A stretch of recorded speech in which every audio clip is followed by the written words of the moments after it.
इस चित्र को देखिए, सामने एक चित्र आप लोगों को दिख रहा है।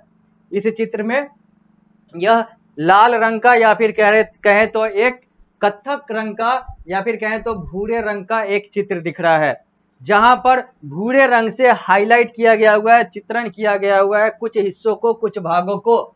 यह जो भूरा रंग वाला, यह जो लाल रंग वाला, यह जो कत्थक रंग वाला, जैसा भी आप लोगों को यहाँ पर दिख रहा है, यह भारत का दक्षिणी हिस्सा है, यानी कि यह मैप ऑफ इंडिया, ये जो भारत का मैप है, ये जो भारत का मैप जो पूरा आप लोग देख रहे हैं, देख सकते हैं, इसका यह दक्षिणी हिस्सा है, यानी कि इसका यह साउदर्न पार्ट है, यह दक्षिण भारत है। और यह चित्र मैं आप लोगों को इसलिए दिखा रहा हूं, आप लोगों के साथ इसलिए साझा कर रहा हूं, क्योंकि अब जिस नए अध्याय की बात हम लोग शुरू करने जा रहे हैं वो यहीं से है, यानी कि उस अध्याय में हम लोगों को यहीं की बात पढ़नी है, यहीं की जानकारी आप लोगों को लेनी है। यानी कि हम लोग अब बात करने जा रहे हैं the Deccan and the southern India की, जो कि आप लोगों का अध्याय संख्या 6 है सोशल स्टडीज का, जो कि आप लोगों को आपके क्लास 6 में पढ़ना है, आपके बोर्ड के पाठ्यक्रम के अनुसार, पीएसबीआई के पाठ्यक्रम के अनुसार। मैं द मोहित श्रीवास्तव आप सभी लोगों का सोशल स्टडी टीचर अब आगे बढ़ाऊंगा इस अध्याय को और शुरू करूंगा the Deccan and the southern India का हर वो कंसेप्ट जो कि आप लोगों को पढ़ना है आपके पाठ्यक्रम के अनुसार, आपके बोर्ड के पाठ्यक्रम के अनुसार। तो अब बात करते हैं सबसे पहले की हाइलाइट्स का, यानी कि उस 4 बिंदु का जो कि लेखक और प्रकाशक के द्वारा इसलिए लिखा गया है ताकि शुरू में ही उनके विद्यार्थी, जो उनके पाठक हैं, वो जान सकें कि इस अध्याय में उनको पढ़ना क्या क्या है, या फिर इस अध्याय को पढ़कर वो कौन कौन सी जानकारी लेंगे। तो ये 4 पॉइंट पर यह पूरा अध्याय बना हुआ है, बेस्ड है। पहला जो लिखा हुआ है वो है prominent rule in the south, Bharat के दक्षिण में, यानी कि दक्षिण भारत में, साउदर्न इंडिया में कौन कौन से शासक, कौन कौन से शासन, कैसी शासन व्यवस्था थी, कैसे शासक थे, उसकी बात की जाएगी इस अध्याय में। इस अध्याय में यह भी बात किया जाएगा कि relation between north and south in various sphere, उत्तर भारत और दक्षिण भारत के बीच में कैसे रिश्ते थे अलग अलग पहलुओं को लेकर, उसकी भी बात हम लोग करेंगे। हम लोग यहाँ पर बात करेंगे development in area of religion, art and science, धर्म, कला और विज्ञान के क्षेत्र में कौन कौन से विकास वाले कार्य हुए उसकी बात करेंगे। और साथ ही साथ हम लोग बात करेंगे beginning of new era named भक्ति, हम लोग भक्ति काल की भी बात करेंगे, नए काल की भी बात करेंगे। वो सारी बातें हम लोग इस अध्याय में करेंगे। ये 4 पॉइंट पर यह पूरा अध्याय है, यह इस 4 बिंदु पर यह पूरा अध्याय है। तो अब हम लोग शुरू करते हैं और बात करते हैं लेट्स स्टार्ट विथ का, यानी कि अब हम लोग सबसे पहले आते हैं इस वाले सेगमेंट में जो आप लोग को सामने यहाँ पर पृष्ठ संख्या 51 पर दिख रहा है, लेट्स स्टार्ट विथ। यहाँ पर एक बच्चा है, यहाँ पर एक बड़ा व्यक्ति है, इन दोनों के बीच में एक वार्तालाप हो रही है, कुछ बातें हो रही है जो यहाँ पर लिखा हुआ है। बच्चा कहता है डैड, ये इसका जो है वो संतान है, यानी कि ये जो बच्चा है वो इसका, ये उसके पिता है। तो यहाँ पर बच्चा कह रहा है अपने बाप से कि dad we are going Bengaluru with friends, हम लोग बेंगलुरु जा रहे हैं अपने मित्रों के साथ। Which historic place could I visit in south, वो कौन से ऐतिहासिक जगह हैं जो मैं वहां पर यानी कि दक्षिण भारत में देख सकता हूं, क्योंकि बेंगलुरु जो है वो दक्षिण भारत का हिस्सा है। आगे बात करेंगे कि ये किस जगह का हिस्सा है, लेकिन यहाँ पर यही बच्चे के द्वारा कहा जा रहा है कि हम लोग बेंगलुरु जा रहे हैं पापा, तो बताइए कि वहां पर कौन कौन से ऐतिहासिक स्थलों को देखा जा सके, दक्षिण भारत में कौन कौन से ऐतिहासिक स्थलों को घूमा जा सके। तो ये बोलते हैं, यानी कि इसके पिता बोलते हैं कि there are numerous monasteries, stupas and museum full of cultural and ancient artifacts. ये कह रहे हैं कि वहां पर बहुत सारी चीजें हैं, बहुत सारे संग्रहालय हैं, बहुत सारे स्तूपा हैं, बहुत सारे ऐसे ऐसे चीजें हैं जो अलग अलग कल्चर को, अलग अलग धार्मिक गतिविधियों को दर्शाते हैं। ऐसी बहुत सारी चीजें हैं, अंबार लगी हुई है दक्षिण भारत में, तो वहां पर ये सारी चीजें और अलग अलग पौराणिक कलाकृति जो है वो सारी चीजें यहाँ पर देखने को मिलेगी। तो ये सारी चीजें जो है वो देखा जा सकता है। बच्चा पूछता है क्या क्या देख सकते हैं दक्षिण में, तो उसके पिता बोलते हैं कि बहुत सारी चीजें हैं देखने को। तो अब हम लोग आगे बात करते हैं और बात करते हैं मौर्यन वाली बात, यानी कि अब हम लोग इस अध्याय को सही से शुरू करते हैं, या फिर कहें तो इस अध्याय के कंसेप्ट को शुरू करने की बात अब हम लोग करते हैं और बात करते हैं कि आखिर मौर्यन के बारे में क्या लिखा हुआ है।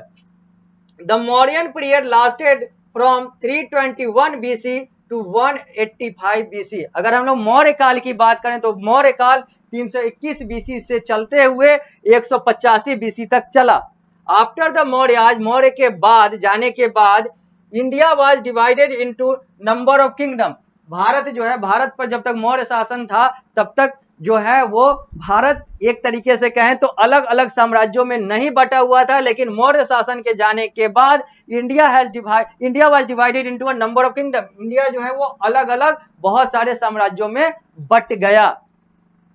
The Shunga, the Kanvas, the Satavahana और the Kharavelas were the part of subsequent history of the northern India. अगर हम लोग नॉर्दर्न भारत की बात करें, उत्तरी भारत की बात करें, तो यहाँ पर अलग अलग जो साम्राज्य, अलग अलग जो किंगडम बने, उसमें नाम आता है शुंग का, शुंग वंश का, उसमें बात आता है कनवाज का, उसमें बात आता है सतवाना का, और उसमें बात आता है खारवेलास का। ये सब नॉर्दर्न पार्ट ऑफ इंडिया में हुआ। लाइकवाइज इसी तरीके से Satavahanas, Cholas, Pandyas and Cheras ruled in southern India. South India में, दक्षिण भारत में ये सब शासक, ये सब शासन वर्ग, या फिर कहें तो ये सब शासक क्षेत्र, या फिर ये सब शासन क्षेत्र आए।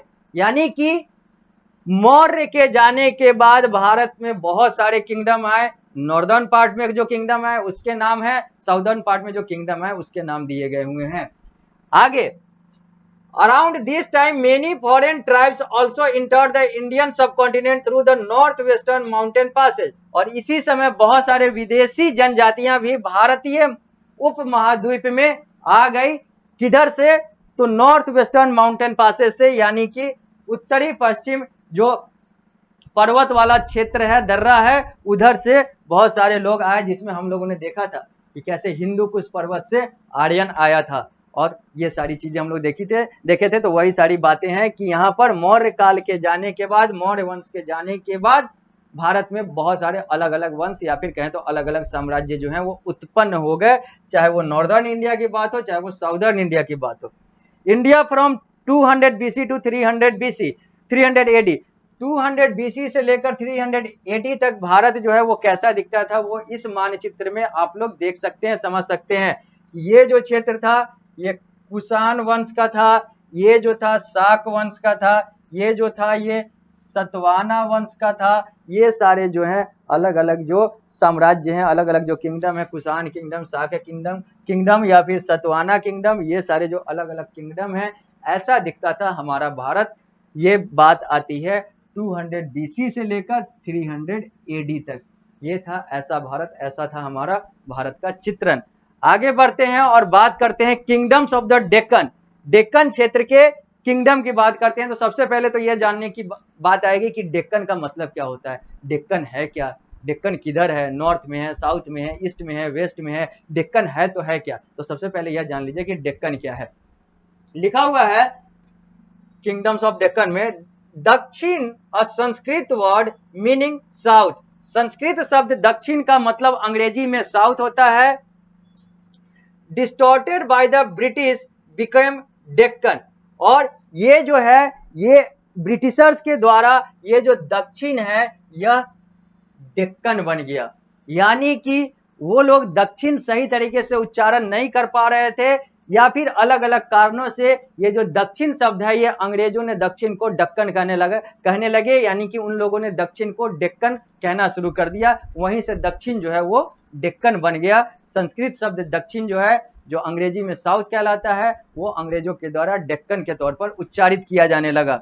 And the southern part of Indian peninsula it was known as Dakshinapath in ancient time.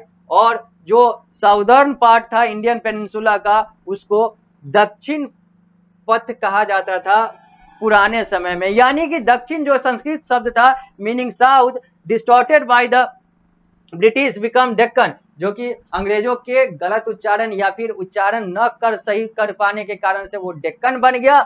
और in the southern part of the Indian peninsula it was known as, और southern part of Indian peninsula में इसको डेक्कन को या फिर दक्षिण को दक्षिण पथ कहा जाने लगा, दक्षिण पथ नाम से यह जाना जाने लगा। अगर हम लोग एंशियंट टाइम की बात करें, यानी कि पुराने काल की बात करें, पुराने समय की बात करें। लिखे आगे लिखा हुआ है पृष्ठ संख्या 51 से पृष्ठ संख्या 52 तक जो चीजें हैं वो देखें कि it was that part of India which lay to the south of the Vindhyas and the river Narmada.